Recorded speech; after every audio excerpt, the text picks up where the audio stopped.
Hello hi नमस्ते। आज सकाळु सकाळु केते गुडा पारा अगणा को आसतिले। पारा मानकु देखि मु बहुत खुशी हो जाइथिली।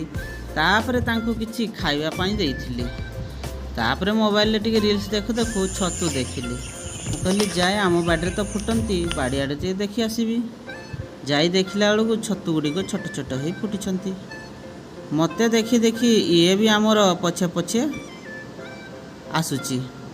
तापरे मु ताकू डाकी आनिली कहली आस देखिबो। सी मो पछे पछे आसिला।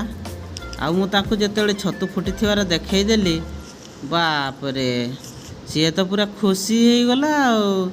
जा हो आज छतु खाइबा पई मिलिबो पूरा खुशी आओ। तापरे आमे दुहे मिसिकी सेथिरु किछि छतु तोड़ीथिलु आउ नेकी घर को आसिलु। घरे छतु गुड़ी को भल भाव सफा करदेलु। मु से गुड़ाक पूरा धोई परिष्कार कर दे।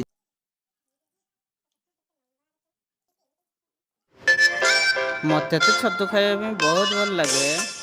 कौ मानक ये बड़ छतु खाइबा भल लगे कमेंट रे लिखंतु। रहिली मो मिनी ब्लॉग रे। जय जगन्नाथ।